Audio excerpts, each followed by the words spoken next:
Hey, it's Conrad Thompson, and you're listening to Be the Man with the man himself. Ladies and gentlemen, the Hall of Famer, the greatest of all time, the Nature Boy, Ric Flair. Rick, how are you, man? Good morning. I'm great. I'm elated. I'm elated. I hope we're both excited about the same thing. The time frame and the date has been announced for Finding Flair. Woo! Not sure we found him yet. He may never be found.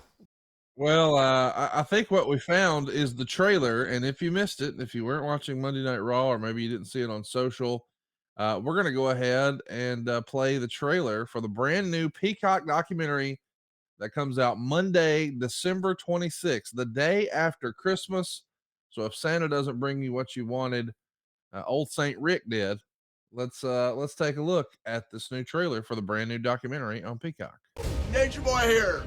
So happy to announce that Becoming Ric Flair, Peacock's newest, hottest, original documentary will air December 26th, featuring the Nature Boy, Hulk Stone Cold, never seen before footage of Ric Flair's rise to fame in the WWE. December 26th, Peacock. Becoming Ric Flair. Got it. Becoming Ric Flair, coming your way, man. You worked on this over the summer, and I think Tom Rinaldi was involved. And man, this was quite a production. What can we expect? It's actually the most accurate depiction of me. The best way to put it, it blows my 30 for 30 away. And people like that, and some people were entertained by it. Some weren't. I think majority of people that saw it were.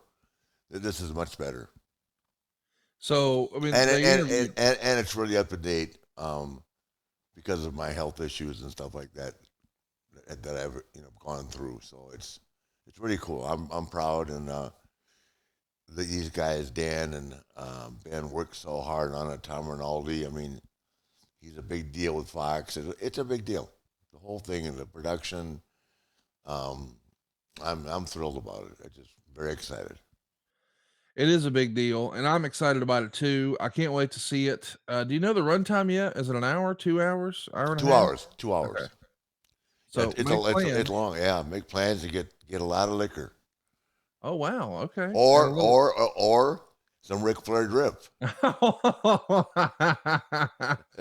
Yeah. Who are we kidding? We're here today to tell you, everybody, about RicFlairDrip.com.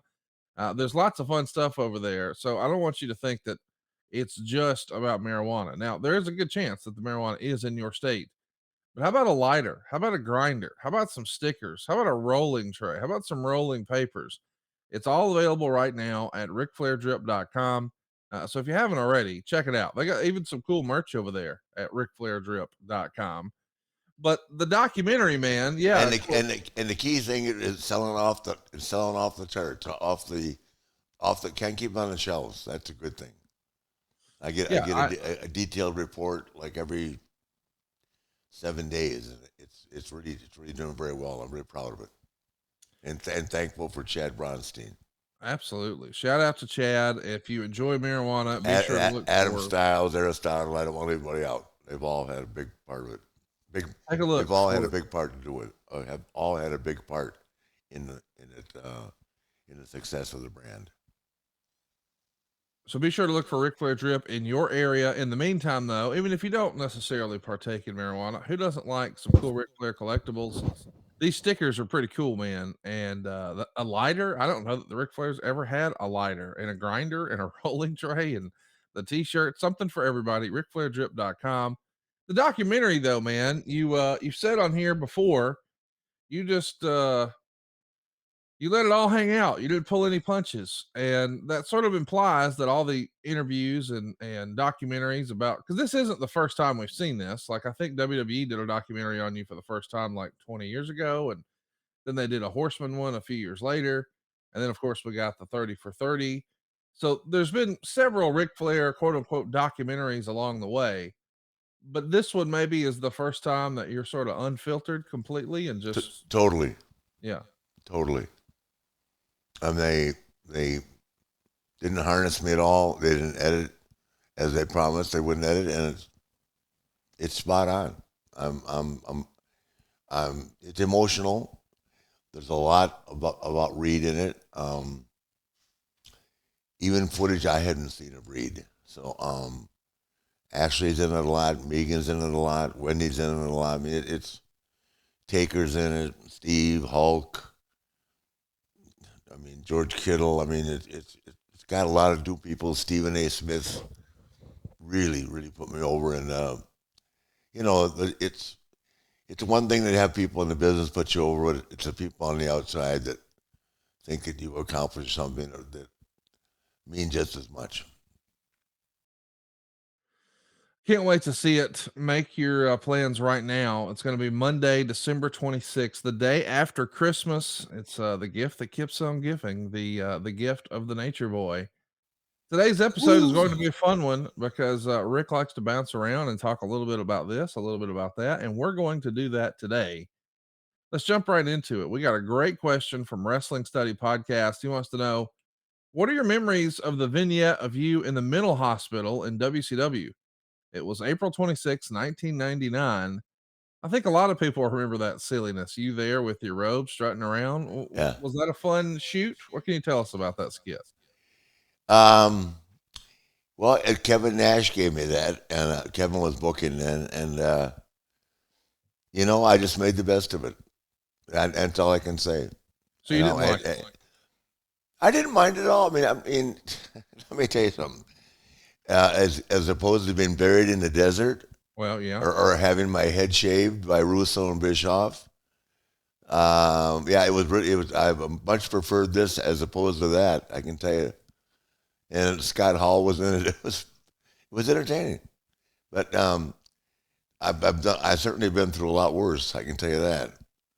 Bischoff and Jim Hurd and just not to change the subject, but you know how the social media just follows you around. I heard Arn talking about the Black Scorpion and all that. Did you see that? No, I missed that. Did Arn like the Black Scorpion? What was I missed his take? What was his? Oh, take? he said it was the shits, and it was. But there's nothing that I do that's the shits, Arn. and by the way, the outfit you said looked like shit. That robe I spent $4,000 on. It was made by Olivia. It was a deal put together by Hurd and Al Perez. Al Perez was supposed to be this Black Scorpion. He backed out, as you know, history of the business. He forgot to mention that. And Hurd didn't like Arn any better than he liked me. The difference is Arn didn't have to cut his hair and wear a earring. And that night, I did have the ability to make the call. I took one for the team. If you think I liked laying underneath that ring in St. Louis, a building I sold out no less than 30 times as an NWA champion, the 10 years difference in our age that Arn doesn't understand. Where I'm wrestling Gene Kinitsky, Terry Funk, Dory Funk, Jack Briscoe, Ted DiBiase, name it. If there was somebody in wrestling, big, Murdoch, Dick the Bruiser, I wrestled him there. Brody, Hanson, that's the 10 years difference in our age that he doesn't understand. That was the most humiliating thing I've ever been through in my life. Tony Schiavone can tell you how I conducted myself afterwards. But I'm never the shit, just so you know. FYI. I admit I missed the quote, but I can't imagine a scenario where Arn called you the shits. No, the gimmick, not me. Yeah. No, the gimmick. But the gimmick me was being me. But like I say, there was so much going on back then. Arn, I don't know. Arn was a great wrestler. I was a great wrestler. Hurd didn't like us. Right. I don't think he liked anybody that could work. Right. So it was Arn and Barry against Doom, or it was me and Arn against Doom, and a better tag team was Barry and Arn, which I'll give them credit for all day long. And by the way, Barry's having bad health issues right now, as you know. Have you talked to Barry or anyone in his family? I have not, but I'm going to go see him this afternoon. I just found out about it last night. He had a massive heart attack. And he's in Atlanta, right? No, I think he's in Tampa. Oh, okay. Actually, Joe Gomez is finding out right now. Wow. Okay. Either in Tampa or Orlando. Well, I know that as the way I understood it, I think he had the heart attack in Atlanta, but hopefully he's been moved. That would be great if he was back. Oh, he had it in Atlanta. I didn't. How I didn't hear about that? I have no idea. It actually happened on Friday, but I don't think it came out until Monday. I just heard it last night. My God, no, it's just terrifying. I mean, he's one of the greatest talents that ever. It's a name that just seems to get forgotten because Barry just kind of dropped off the face of the earth, did his own thing, didn't really care, and. But as far as talent, man, I can't think of too many guys with as much all-around talent as him. Really. And I'm talking about a lifetime. And I'm sorry that I don't drop his name more often when we're talking about great wrestlers because he was great, as was Arn. And they were, at that night, a much better team than me. I never was a really good tag team wrestler, but that's probably because I spent 99% of my career as a single. So I took one for the team, and Barry and Arn went out and stole it with Doom. I want to recommend everybody go out of their way to see Barry Windham versus Ric Flair. If you haven't already, it's from Battle of the Belts 2. They wrestled several times, but Battle of the Belts 2, which was on Valentine's Day, 1986, which coincidentally is the day you debuted the big gold belt, was one of maybe, if not the best hour of wrestling on television that Dave Meltzer ever saw. That's the way he described it when he talked about the match. It's the best 1 hour of wrestling television in America of all time, maybe the best.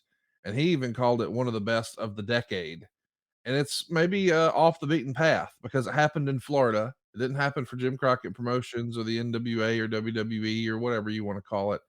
Go out of your way. Battle of the Belts 2, Valentine's Day, 1986. What do you think made Barry such a special in-ring performer? We hear people throw around terms like timing, and he was a natural, and he was always in the right place at the right time. Well, he was What 6'6". He was 6'6", and I remember going to watch Barry. Well, number one, his dad is Blackjack Mulligan, so he grew up in a wrestling family, and Jack and I were best friends, and Jack and I lived next door to each other. So I watched Barry grow up. I went and watched him play football in high school, and he just one of those guys that was just such a natural. It's like a lot of people don't realize this, but Lawrence Taylor did not work out. You know that? No, I did not know that. He didn't live. I mean, he didn't spend his day in the weight room. Right. He worked out, obviously, but he didn't spend his life in the weight room. Just so much natural ability. And Barry was the same way. Barry could drink all night, drive a car 130 miles an hour, which he liked to do, wrestle all night, and get up and do it the next day. I mean, he was that good an athlete, that good a performer, and like I said, that night with Arn, they stole this. They stole it. They absolutely did. And by that mean, I will say this: Sting did not steal the show by any means, but I'm never the shits. the Black Scorpion might be the shits, but I am never the shits. I would agree with that. I think everybody agrees with that. If you haven't already, go check out Barry Windham's. And like I said, ask Shivani what that night was like in a hotel after me being in that box for 5 hours waiting to pop out. Good Lord. Dick the Bruiser rolled over in his grave that day. Go look for Barry Windham's GoFundMe if you haven't already. You can just go to GoFundMe.com, type in Barry Windham. Unfortunately, when Barry had this heart attack this past Friday, he did not have medical insurance. So he's got a long road to recovery, and we're certainly pulling for him, and thoughts and prayers certainly count. And we need those prayer warriors out there to make sure that he pulls through and is much better off on the other side. But even if he is, he's apparently going to have a mountain of bills, and man, that's something he shouldn't have to worry about. So type in GoFundMe.com in your browser and just look for Barry Windham, and you'll see right there the donation to or the Barry Windham's GoFundMe. And Rick, man, you know a thing or two about medical bills. You had quite a scare just over 5 years ago, and you've told me privately before that, hey, you had coverage to a point, but after that, you were kind of out of pocket, right? Well, I had Medicare, and I had Plan A, not Plan B, and Plan A only went to, and I just went to but 800,000 or 900,000, and my hospital bills were 1.3 million. Wow. And knowing that I had to go back in, you certainly got to pay the hospital and the doctors. You know what I mean? Right. So, I just, we dug it out. We had to, but I had to go back in and have 4 more surgeries, as you know. I think Megan was there for almost all of them for the heart surgeries, and then I had to go in for the big one, which was the reversal on the stoma, which they waited about a year for it to happen, right? And they just wanted to give it more time to heal. And I told you the story. First day went by, second day, third day, fourth day, fifth day, sixth day, seventh day. Doctor comes in, pokes me in the stomach, said, soon. On the 9th day, he told Wendy, unbeknownst to me, if it doesn't work in the morning, then we're going to have to put the bag back on. So Wendy didn't tell me. I'll be damned. But I didn't wake up in the morning on the 10th day and it worked. Wow. So every time I count my blessings, I can't count them enough.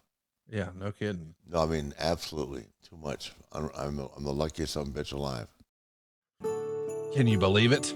It's finally here. It's the most wonderful time of the year, unless you get stressed out about how to pay for it. SaveWithConrad.com can help you make this the best Christmas ever. You won't make a house payment for the next 2 months. That's right. Skip your next 2 house payments and use all that cash for your extra holiday expenses. And come next year, you're going to have a lower monthly payment. Don't put Christmas on a credit card. Pay your credit card debt off at SaveWithConrad.com. NMLS number 65084, Equal Housing Lender. SaveWithConrad.com. Well, nobody's going to argue that. Speaking of luck, you had some good luck that Sean Berkey has a question about. He wants to know, of your 16 title reigns, did you have a favorite of them all? Gosh,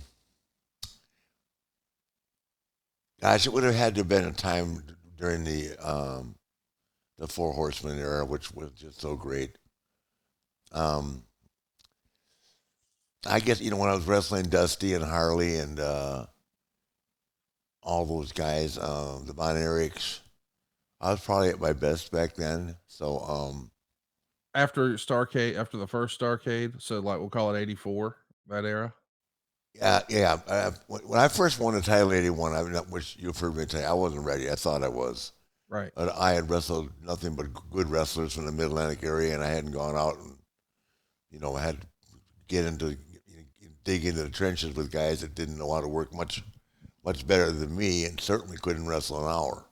Right. The one thing I could always do is wrestle an hour, but they weren't always. Is what Dave would call you guys, Dave, principally. They were far from 5-star matches. Right. Maybe negative 5-star. But like I said, nothing I do was really the shit. Just damn that iron. Francis Reyes wants to know, you did a UK media tour when you were with TNA. Do you have any memories about it or any takeaways from it? You know the UK media for TNA? Did I do a UK tour? I did a UK tour with them. I remember there was a little story coming out of that one. Do you want to share that story? One where I tore my rotator cuff again, or me in the bar? Well, I think there was I'm not going. I'm off the tour.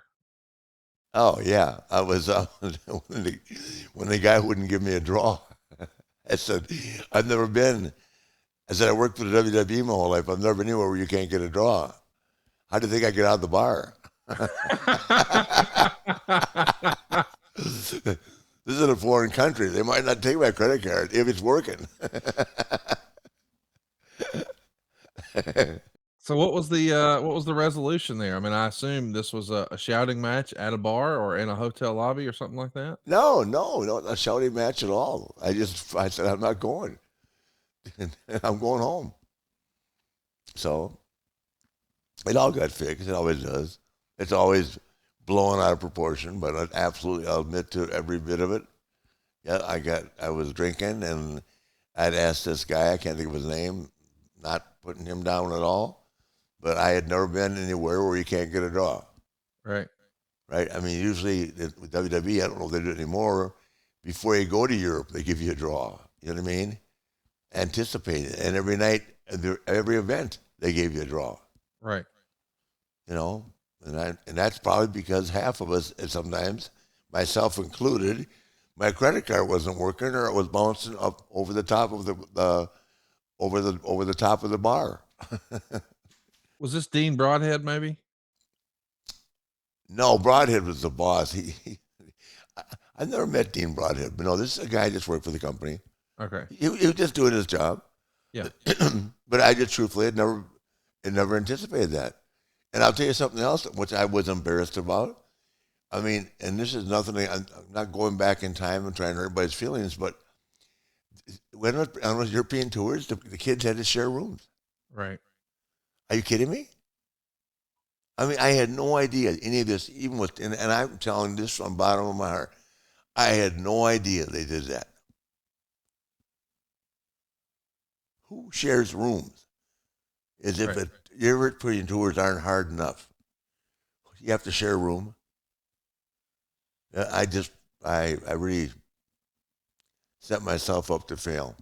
I had fun with those guys. I love seeing Kurt and Sting and AJ and Bobby Roode and James Storm. A lot of great guys. They're Jay Lethal, but man, professionally, they were doomed. They were doomed. Well, let's talk about some happier times. Chris F. No. I had a good time. Don't misunderstand me. That was just one incident in the UK. I just had never experienced it. How do we put Humpty Dumpty back together again? Who from the company calls you and says, "All right, Rick, let's get the band back together"?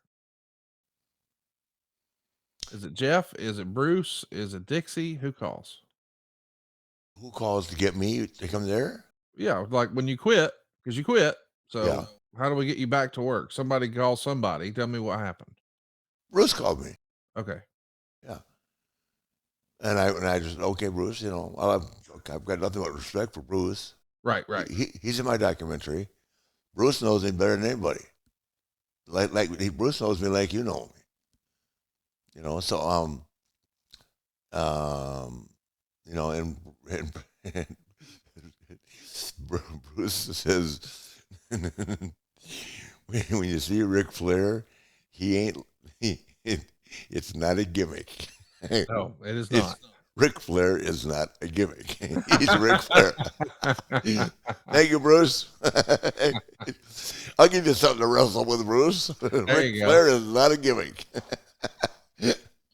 Well said. Let's talk about something silly that I even have to admit went over my head. Chris F. reminds us during the Jimmy Garvin feud over Precious, Rick cut a promo about what his night with Precious would be like. Yeah. Saying he'd be laying on the bed in his quote unquote fever panties. Rick, what the hell are fever panties? Ask Arn. That's one of Arn's great lines is fever panties. Hey, so I have to tell a story that you know, Arn is incredibly the funniest son of a bitch alive. So yes, we're with our wives, Daytona at the hotel, and Michael Buffer has just been hired by the company, and we're sitting there, me and Beth and Aaron and Arn and Terry Taylor and his wife, his wife that passed. I'm sorry, and I forget who else. And Michael Buffer came out in a leopard thong. Dove in the water and walked over to the front of us. He goes, "Hey, I'm Michael Buffer. I'm looking forward to working with you." And Arn looked at him and said, "Kill yourself, fucker." I could, you can hear him saying it, right? I mean, Arn was so witty. Kill yourself, motherfucker. Standing there at Daytona Beach with a fucking leopard thong. Come on. That's quite a visual there, Michael Buffer in a leopard thong. Oh, I was dying. Arn is funnier than shit. Good Lord. You know, do we have any leopard thongs or fever panties for sale over at RicFlairShop.com? Because that feels like something we should do. I don't call Wendy. We I got to don't work on that. know. I'll call her recommended. By the way, if you do go to RicFlairShop.com, you can get something under the Christmas tree just in time for that wrestling fan in your life, including a brand new styling and profiling foam trucker hat. And how about this? If you got the family together on Christmas Eve, let's do a puzzle. What about a Diamonds Are Forever puzzle or a Mount Rushmore with 4 Ric Flair heads? All of that and much more over at RicFlairShop.com. Something for everybody. I think there's like nearly 100 items over there, maybe more than that. I mean, just the holiday guide alone is nearly 100 items. You got throws and t-shirts and hats and coffee cups and freaking candles. That's right, candles. Something for everybody right now over at RicFlairShop.com. And this is the perfect time to go ahead and pick up something for the wrestling fan in your life. Yeah, It'll be she's adding more designs right now as we speak. So check it out, man. Going to be something for everybody there, and just in time for the holidays. Jim Joyce wants to know: does Rick have any memories of working the Atlantic Prix territory?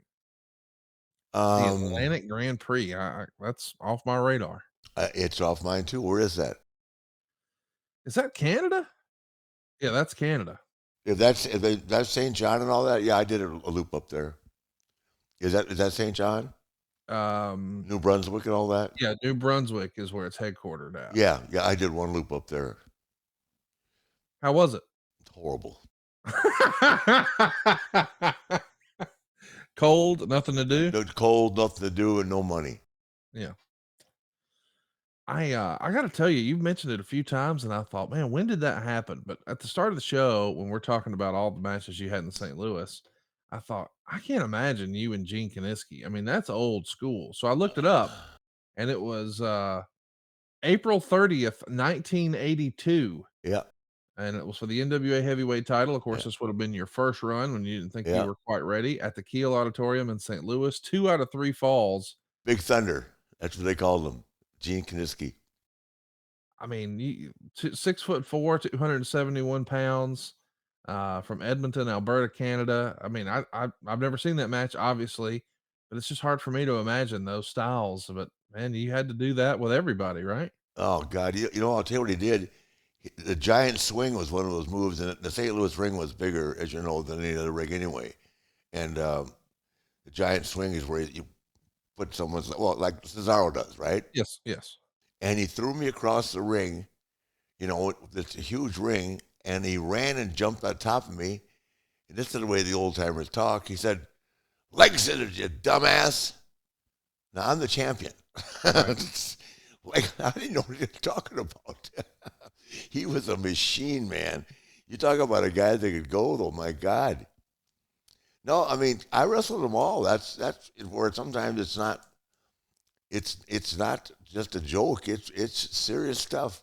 When I talk about, you know, how embarrassing going back to that stupid thing with Jim Herd and the Scorpion thing. That Wooly and Jim Herd, man. I mean, to this day, what were they thinking about?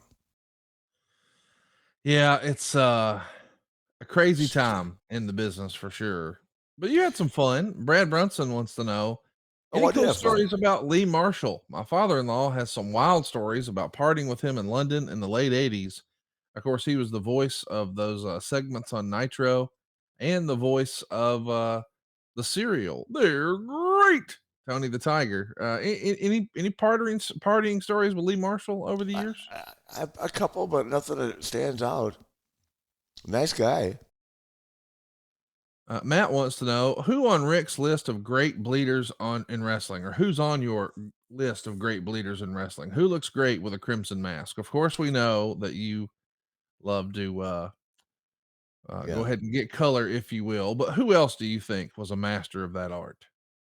Dusty, Wahoo, Abdullah, Carlos Colon, Dick Bruiser Brody, Harley Race, Terry Funk, and keep going. It was what we did for a living. Do you remember the name of the fellow who first showed you how it all went down? How to make a blade? Yeah. Art Nelson, Roanoke, Okay. Virginia. He walked up to me and said, Pete Postlew was the promoter. And he goes, it was a great memory I have for a guy that's supposed to be dead. He said, you want to make $50 extra today? I said, yeah, what do I have to do? He said, you have to cut yourself. I said, how do you do that? And Art Nelson made my first blade for me. Wow. I don't think I took it off for 30 years. I may change it. George Pantis, friend of the show, wants to know what moment during the weekend of the Jim Crockett Cup tournament in Baltimore in '87 put a smile on your face. Oh, geez, the Crockett Cup. Well, I guess the biggest smile on my face was, Sabatino's afterwards. oh, absolutely not. It was the Marriott Hotel. 18 to 28, no boyfriends, no husbands. And brother, they were there. We were not a guy's soap opera back then. We were the goddamn Rolling Stones. What did Brock say in my documentary for the last match? Oh, that you guys were rock stars. We You were the rock stars of that area. Yeah, Brock said it best of all. We were rock stars, man. We weren't wrestlers. We just were over there pretending to be wrestlers. Once we got next door, we were the goddamn Beatles, Beach Boys, Elvis, Dion, all combined in one room. What was the best party town in that era? Call it '87. Crockett is riding high after a big 1986. Is there one town where you guys knew, man, when we're here, look out? Safari Club. I got like clockwork.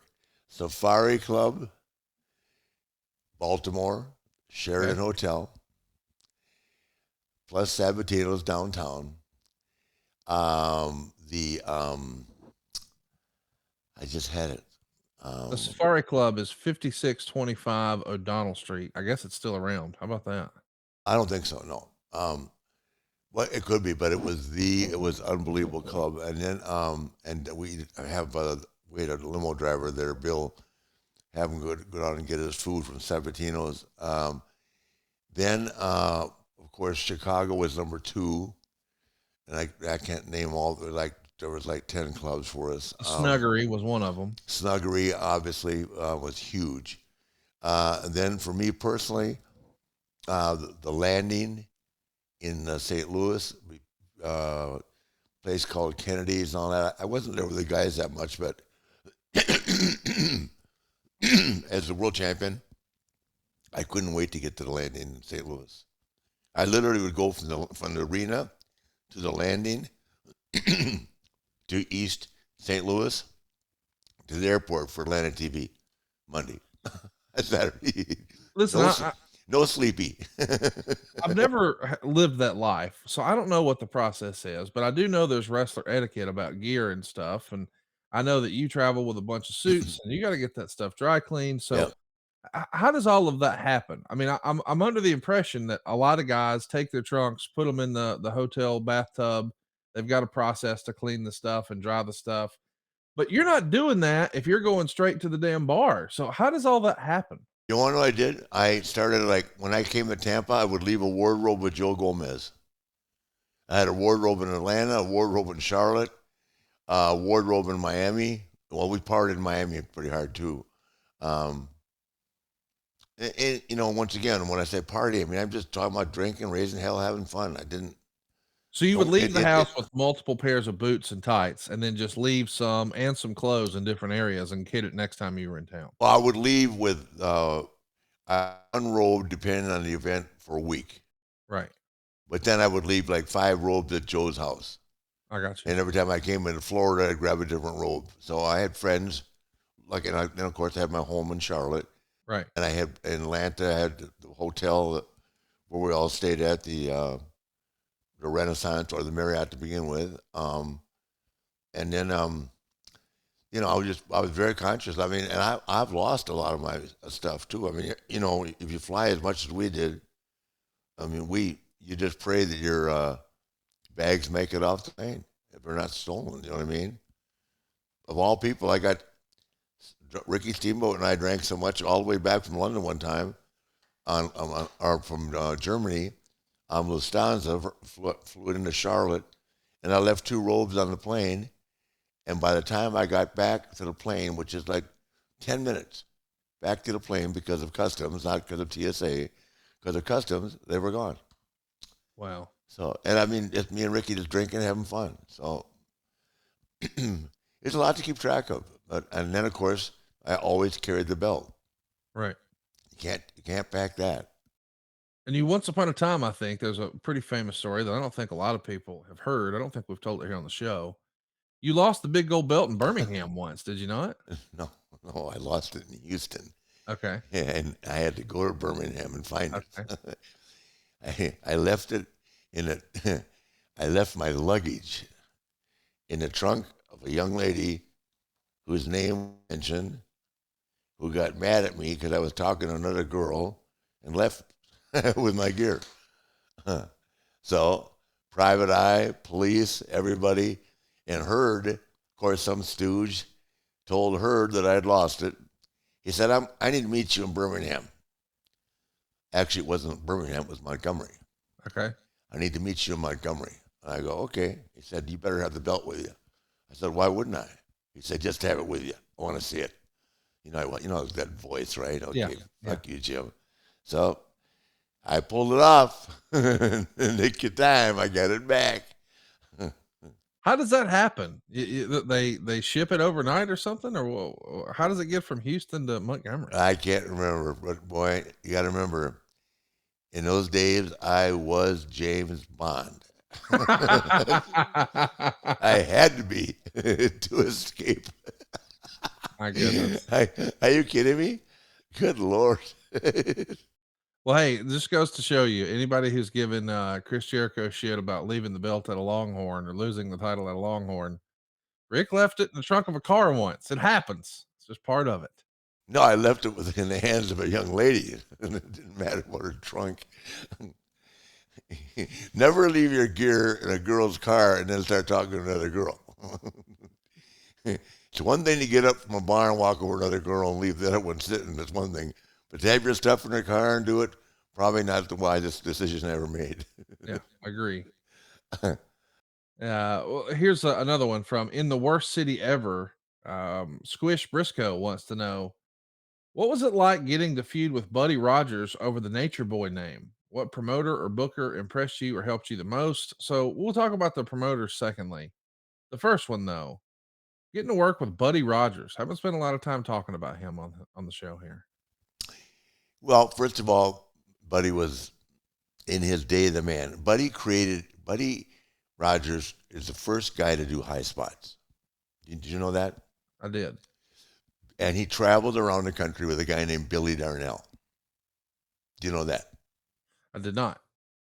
Guy named Billy Darnell, you can Google him and I'll look at him. And Buddy, they traveled. They had a match worked out, and it was a great match in that time frame, right? But Buddy had a phenomenal physique. He had a phenomenal look. I mean, much better physique than me. Always tan, which, that's the one thing that impressed me. Always tan.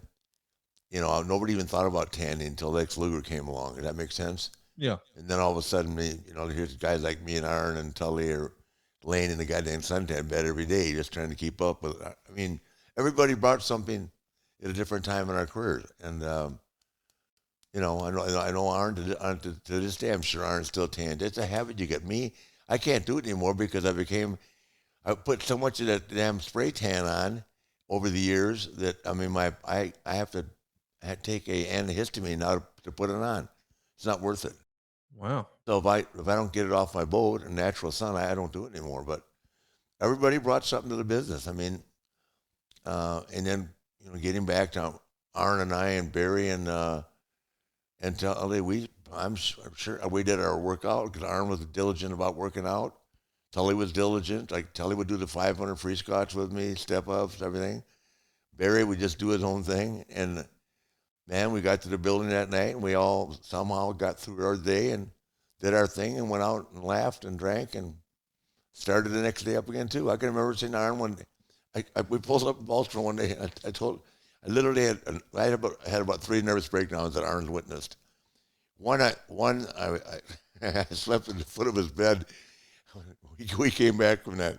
Do you know this story? No. I go, me and Aaron are going to see our wives in Mexico Beach.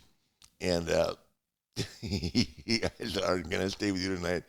It was after the 6th day that, what do you call it, the Great American Bash on tour? Right. We'd been gone 46 days, and we're going to see our wives in Mexico Beach. And I was so flipped. I mean, I flipped a couple of times. I said, "Aaron, can I stay with you?" And he said, "Yeah, what's wrong with you?" I said, "I don't know. I'm just not feeling right." I think by the time it was over, I was sleeping at the foot of his bed. Oh, my. Now we fly down to, and Beth has told me about this guy with this elaborate boat and all this, right? We get down there, it's 110 degrees. And Arnold looked at the boat, and he looked at me and said, "What? That doesn't even have air conditioning." I never heard the end of that either. Good Lord. I'm sorry. I owe a lot of apologies. Oh, shit. Oh, God. Another time, Arn knew I was flipped, and I was wrestling a junkyard dog around the loop, right? And Arn went and rented a white van. I can't remember what he wrote on the side of it, but him and Kevin Sullivan, I mean, then Sullivan had to take me home from that trip, too. I've had several nervous breakdowns along the way. It's not easy living my gimmick. My goodness. No shit. Kevin had to take me home. You've had enough fun for 3 lifetimes. No, that wasn't fun. That anxiety is a brutal. Holy cow. Jesus Christ. Beth gave me my first Xanax in 1989, and I never stopped taking them until I got back on the edibles. Now, thanks to Ric Flair drip, no more Xanax. No more Xanax. Absolutely weaned off it. Isn't that amazing? It is amazing. Since 1989, but you have to do it proportionally. Just have to get a little piece of the edible. Yeah. You know, I mean, you can't just stop. The Xanax is addictive as shit. I would definitely recommend no one get on Xanax ever. Yes, correct. I can remember Beth handed me one. I thought, now I look back and say, "What the hell were you doing with it?" Lord, think about that. I never thought about that until maybe 10 years later. How the hell do you have a Xanax? And I don't know what it is.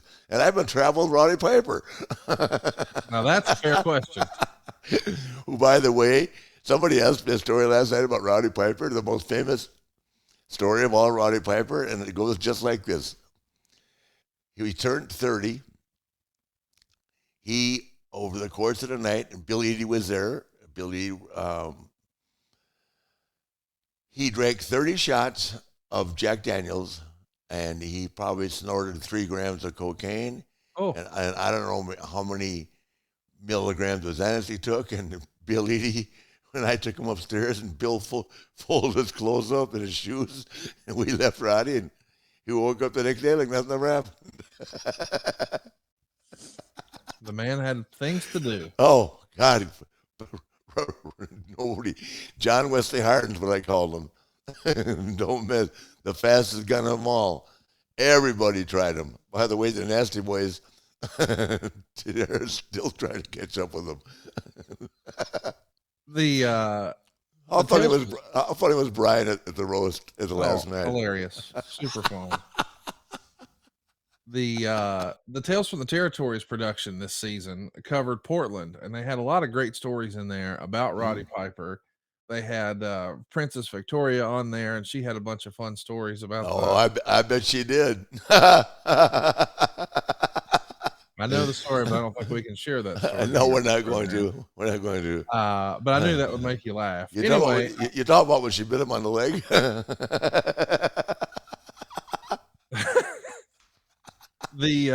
My favorite thing. Already talking about Puerto Rico. I think I was remembering the Puerto Rico story. Me and Terry Funk. Knock, knock. Okay. Help.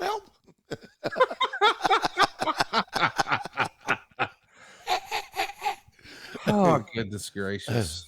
They had a Crockett episode. And of course, you weren't on that, but David Crockett was, Arn Anderson was, Baby Doll was, Ricky Morton was, and Ricky Morton told a story at the end of the program that I had never heard before, and it was about when Tully Blanchard went on the 700 Club. Tully had found God and turned his life over and become born again Christian, and of course, being one of the boys, Ricky Morton and his wife wanted to watch this and support Tully. And through the process of the program, as they're seated next to each other, either on the couch or laying in bed watching it together, Tully Blanchard looks right in the camera, according to Ricky Morton, and says, "I'll never forget. We had been chasing all these girls and having sex outside of our marriage with all these girls and snorting cocaine, and my tag team partner and all that was Ricky Morton." And as those words fall out of his mouth, Ricky is seated next to his wife. Ricky's divorced now. That was not a story I had heard before. Had you heard that story about the 700 Club and Tully Blanchard? Absolutely. He, it's not sure why he did it, but he healed on me and Arn. Me and Arn were right in the middle of it too. So what was that like? When obviously we're proud that Tully's turned his life around, but boy, we're Well, I think that I think that's great too. But you don't have to mention anybody else that was ever doing anything with you to turn your life around. right. And if we were drinking, I can assure you, and I'm going to say this, so that I make this very clear in the documentary. What I did and how I conducted myself had nothing to do with anybody else or the Four Horsemen. Right. Okay? Nobody forced me to do what I did. I didn't do it to be cool. It's just who I was. And, and half the stuff that I am famous for is just me. It ain't Arn, it ain't Tully, it ain't Barry. It's me. Right. Famous or not famous for, or stories being told about. Does that make sense? Yeah. So I just feel like that Tully should have done it without mentioning any of us. You don't have to, use people as an example. But I didn't need any help getting divorced, so that didn't cause me to get divorced. It just me and first of all, a couple of beautiful wives and beautiful mothers, and a couple bad decisions. I don't even think about it anymore because those are the decisions I made and they were bad. But and that's one thing I'm going to give to Arn again. Like I feel like I'm bragging about Arn today, but man, he kept his marriage together, and God damn it, God bless him for it. It's hard. Yes. It's hard to stay married. And I bet if you did a survey about the people that have been married or remarried back in our time frame, it's a ridiculous percentage of the people that they keep it together. And Arn and Aaron found a way. And once again, what I'm guilty of is nothing. Arn Anderson wasn't guilty of that. Well, does that make sense? Yeah, yeah. What you did is what you did. It's not necessarily what Arn did. Exactly. Or Tully, or Barry, or anybody else. Yeah. It's what I did. So, I don't, everybody just wants to put us all in the same ball. There's a reason they're making a documentary about me. What did it say? What did the guy tell me to say about me in life? I'm a complicated motherfucker. That's fair to say. Is that fair? Is that a roundabout statement? No, I think that's right between the eyes right there. I'm a complicated son of a bitch. Yeah, whenever anyone asks me, 'cause occasionally I'll get that question. What's it like having Ric Flair as a father-in-law? And I'll either say interesting or complicated. Yeah, well, as soon as you got married to the boss, you were yanked off the tours. I lost my jerseys when that happened. I know. Once upon a time, me and you were on tour, and we were drinking like hell. You and I were Arn. You and I were me and Arn. You took Arn's spot. And then you got yanked off the tour. Arn got yanked off the tour, and I just had to carry the torch by myself. Yeah, you're doing the Lord's work. Right to Tampa. Rob Let me see. Lang. Atlanta by myself or Tampa by myself. Da-da! You made the right choice. Tampa's more fun than Atlanta. Oh, God. Sure. Oh, no kidding. Except when I'm with Charles Barkley. That's different. I agree. Rob Lang wants to know, Rick, what are your thoughts on the late, great Jerry Lee Lewis? Oh, God. I don't know. I loved him as a musician, but I'd heard so many so I'd met him one time, and I was so excited he was coming to Charlotte. I read in a limousine and took my Reed's wrestling coach, Tom Fiacco, with me, and he was 4 hours late for the show and played 20 minutes. So that kind of stuff right there just blew my mind. Yeah. So I've heard all the stories. I have no idea if those stories are true or not. I will say this though, the little bit that I do know is that if he had not, and I totally put this to just not knowing. I mean, just being. What am I trying to say?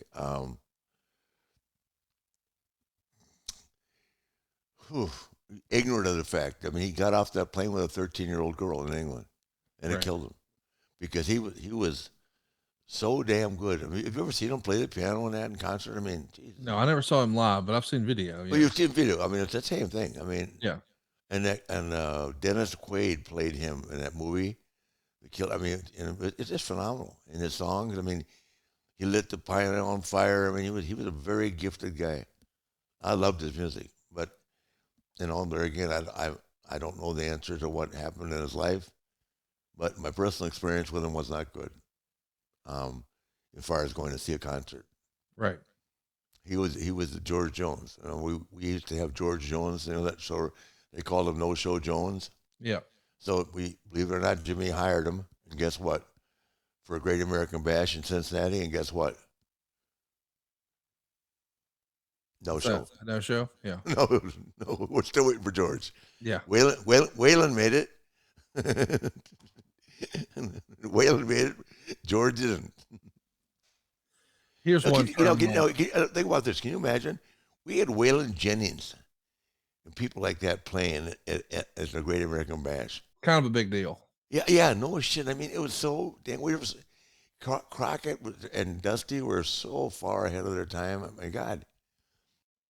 American Bash, it was sold out every town we went to. I mean, the stadium didn't sell out, but the arenas did.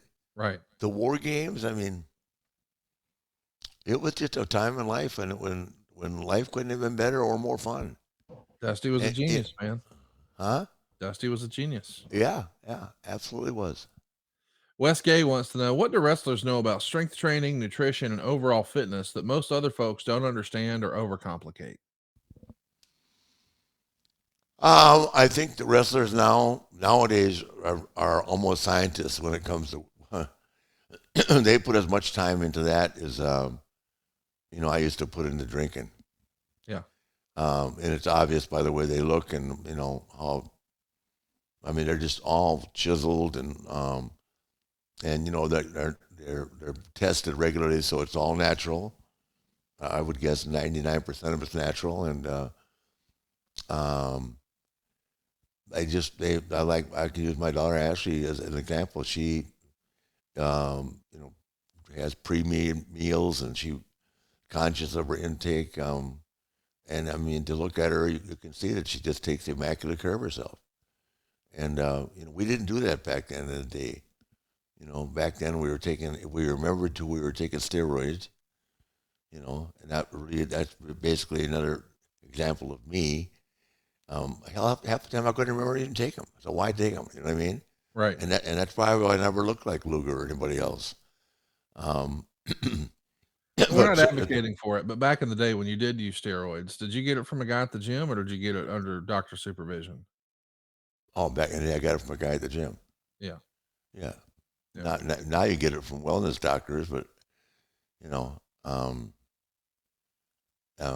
who knows? I'm just the kids. It's just a different time, and it's a much healthier time, and the kids are just more conscious, and as well they should, because it's even though wrestling's changed, it's still a physical, difficult, hard, insensitive business.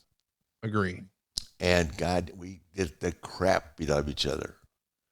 Maybe not to the extent that we used to in the old days, but they still beat the crap out of each other. And they deserve so much credit for all they go through, especially when you remember, which is the key thing that no one seems to want to remember about wrestling. It's a year-round job. Yes. It's not a season. It's not 80 games. It's not 160 games. It's a year-round. It's 250 times probably plus. Yeah. What else is there to say? Every day. No time to heal. Right. You're working 4 days a week. And if you're a top person and you're not working and at the arena, you're doing media all day long while you're home on your days off. So God bless them all. They work their butts off, and my hat's off to all of them. Stephen Patty, friend of the show, wants to know, what are your memories of working with Lance Von Erich? I remember reading about a match in the Aftermags in the 80s. This was probably a question because it looks like Lance Von Erich is going to be in the new Von Erich movie they're making, and the rumor is that MJF will be playing Lance Von Erich. And in my research, I found that you wrestled him October 28th, 1985 at the Will Rogers Memorial Coliseum in Fort Worth, Texas. It went to a no contest, at least according to my records. What do you remember about Lance Von Erich, the AKA not a real Von Erich? You don't remember it at all. Wow. There you go. I mean, if you've had 30,000 matches, you're gonna forget one or two. Yeah, I am, but I remember Lance Von Erich, of course. I don't remember the match. Right. I probably only wrestled him one time in my life. I certainly wrestled Kerry and David and Kevin the most. I did wrestle Mike one time in Fort Worth to a sold-out crowd. I think I told you the story. I had to beat him in 10 minutes to get a match with Kerry, and at the end of the match, I had him have the figure four on me. Somehow we still got to the match. I walked backstage. They said, "You're supposed to beat him." I said, "How could I beat him? The people haven't sat down yet." Right. That's what you want, the people to come, not me beat them. Jim Rittenhouse go ahead. Wants to know, how does Rick feel about the death of kayfabe? We know how a lot of the old timers absolutely lived and died by it. And then that curtain was lifted. Rick has performed in both. Which did he prefer? I preferred kayfabe, but it would be impossible now. Yes. And there's nothing that's kayfabe. Absolutely nothing that's kayfabe.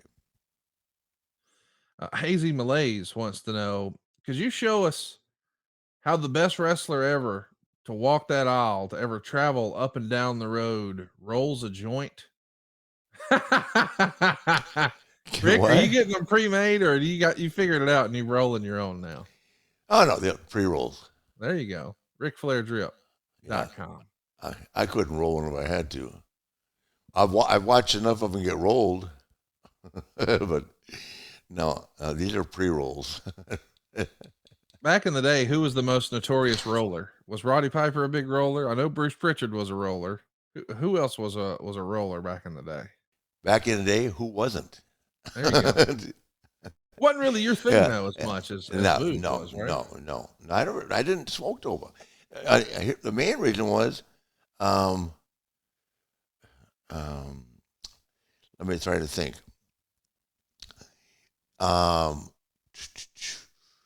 Yeah, I'm not going to list the names, but I mean everybody smoked, and I didn't smoke. First of all, I had asthma when I was a kid, and I actually outgrew it. I can remember I was taking a drug called Tedrol. You can Google it, legitimately for allergies, but it would give me asthma. So I smoked a little bit in college, and it gave me some anxiety. Everybody, like anything else, it affects everybody differently. And now Now, for people that give it anxiety, there's a mushroom for it, and that it takes away the anxiety. There's always, a pro and a con with everything, but the one thing I would say for sure is that I could name you. It'd be harder to name a list of who didn't smoke than it would be who did smoke. Well, I know Dr. Jake Bong Ripper on Twitter does. He says, thanks for the Ric Flair drip smoke. Got some in Vegas. It was delicious. Just want to see Rick's bloodiest matches. I remember them being so good. His question is, what was your bloodiest match? God. Probably something with Carlos Colon over in Puerto Rico, or something with me and Dusty. Just taking a guess, or me and Brody. CJ Whitmore wants to know, I was fortunate enough to have this question answered on Foley's pod, and I'd love to hear Rick's response as well. Rick, what do you think your most positive contribution to the wrestling business has been? Work ethic. Okay. I mean, whether I was sick or not, I went to work. I worked for a whole year with a rotator cuff that was just killing me. And then, I hate to keep bringing up his name. When I went to the doctor and finally, I had to go get an X-ray and a letter to show Erich. I mean, so I could get it operated on. So that was my relationship with him. CJ Whitmore brought that question to us, and well, here's another fun one from Dave McClay. He wants to know, other than yourself, who has the best robes in wrestling? Other than myself, my daughter. Oh, come on, give me a non-Flair answer. Back in the day. Oh, back in the day. Either Greg Valentine or Orndorff. And Greg used Olivia as well, right? Yes, so did Paul. Okay, cool. Yeah, that's how it would be. And then they'd order one, and I'd have to up the ante. I need one better. Paul would order one, I'd have to order. But I was the first. One last one. This is from Hazard F5. He wants to know, what did you think of the big gold belt when you first saw it? Were you disappointed that they were replacing the classic, more traditional NWA title with a much bigger and bulkier belt? Or were you happy that it complemented your larger than life character? Wow, I was happy that it complimented my larger than life character. Yeah. I mean, I thought that NWA belt was gold. The thing of it is that was why the belt that Hunter has now is so different and unique. It's the people that had it. Yes. I mean, to be the NWA champion, when Jimmy had taken over basically the NWA when he had that belt made. Yes. So it was phenomenal to have it and wear it, but it wasn't the same thing as when 9 people voted for you. 9 of the most powerful people in wrestling voted for you to be the champion. And I don't think I would have ever even gotten the opportunity if Jimmy hadn't stood behind me. Certainly wasn't Ole Anderson, as he claims. Jimmy just finally said, hey, we're going to give somebody from my territory a shot, and it's going to be Ric Flair. And I thank God, I thank God to this day for it. That old NWA title that now sits on the Hunter's Wall and WWE HQ was held by Harley Race, Jack Briscoe, Giant Baba, Terry Funk, Dusty Rhodes, Tommy Rich, and of course yourself. Yep. That's a who's who, man. Yep. And thank God. I mean, and the guys I got to wrestle with and on, from Brody to Gene Kinitsky to people you're mentioning, that 6-year window or that 10-year window that is a difference between like me and Arn, and that, I mean, I'm using Arn as an example because I'm trying to think. I'm like 10 years older than Barry, Arn. There's all a bigger gap. Tully is closer to my age than Arn is. I think we're exactly 10 years apart. So that 10 years of my career before I met Arn, and I was I knew Arn, but I was a traveling champion, and I only knew Arn through traveling through Pensacola and seeing him. You know what I mean? And I can remember Arn's favorite wrestler back then was Dick Slater. And Dick Slater was another real badass. God, I have a damn good memory, don't I?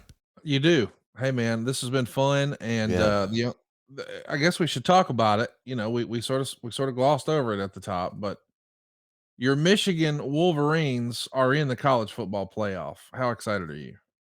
Oh, well, first of all, they're going to beat TCU by 30 points. We agree. Yeah, and I'll be honest with you, I'd rather had Alabama in than that lucky as shit Ohio State. For one time, I'm pulling for Bama. Are you kidding me?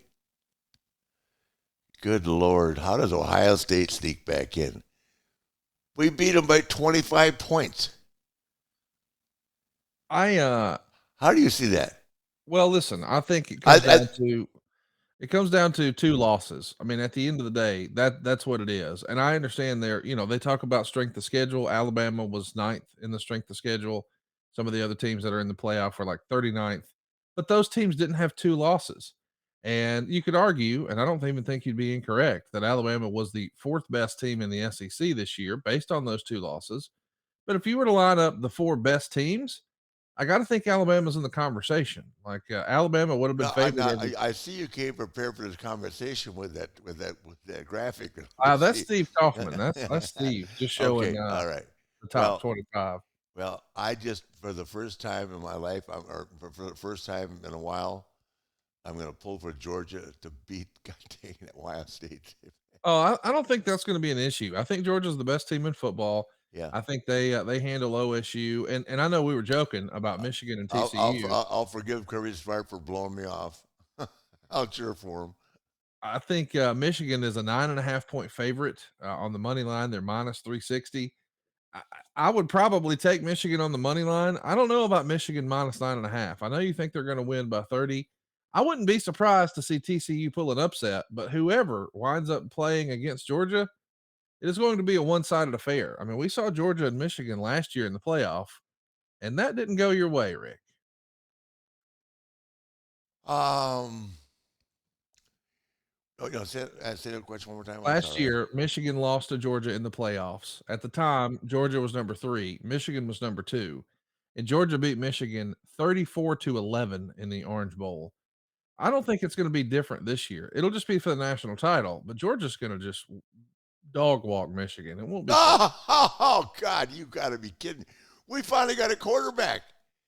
Are you kidding me? Just got to find 23 other players, and you're good to go. Oh yeah, well, guess what? Mr. Football, I did some research too. The Edwards kid, who didn't even play until the kid who was a Heisman Trophy favorite, when the running back that went down, Kroles. What's his name? The running back from Michigan went down. So Mr. Michigan came in and rushed for 174 yards and 150 against Ohio State. They're deep. Let's see him do it against Georgia. Oh, God, I can't believe you're pulling for Georgia. I'm saying nice things about Alabama, and you're pulling for Georgia. Man, there you see the spreads. We're having, and by the way, Ric Flair is never the shits. Just so you know. Yeah, you know what else is never the shits? The Woo Wings. Rick has a virtual concept. It's open right now. You can order Woo Wings. This is a real deal restaurant, y'all, that you can get food from on Uber Eats or Postmates in Nashville, San Antonio, Charlotte, Jacksonville, Los Angeles, New York, Tuscaloosa, Huntsville, Concord, Richmond Hill, and so many others. Check out all the different locations at RicFlairWings.com. If you live in one of those markets, order today on Uber Eats or Postmates app. And maybe if you own a restaurant or you've got a friend who does, just tell your favorite watering hole to go to RicFlairWings.com and figure out how they too can have those legendary championship wings, Woo Wings, the only wings worthy of holding Rick's name. It's RicFlairWings.com. This has been a lot of fun, man. What do you want to talk about next week, Rick? I don't know. I'm just going to keep plugging this documentary. I'll have more information for you along the way. Next week, we'll talk about Mean Gene a little bit. We'll do a little Ask Nate. Oh, Mean Gene, yeah, please. By all means, fire us off your questions about Mean Gene at To Be the Man Pod. That's at To Be the Man Pod. And to celebrate this brand new documentary, we've got a brand new trailer, not the one you saw on Monday Night Raw. and we're going to roll it right now. Steve's going to let us lay out and mute us down, and then we'll go off the air with this brand new trailer from the great documentary coming out on Peacock the day after Christmas. Can I say one thing in regards to Mean Gene? Please do. Mean Gene's 5-less words at around 9:45 every Monday night, where I'll meet you at the hotel bar for a Martin or two. Let's go get a couple of clear ones, Nate. A couple of clear ones, Nate. We're going to be talking about Mean Gene here next week on the program. But right now, Mean by God, Gene. Woo! Let's see that new trailer. Ric Flair was never a character. It's been my life. The good and the bad.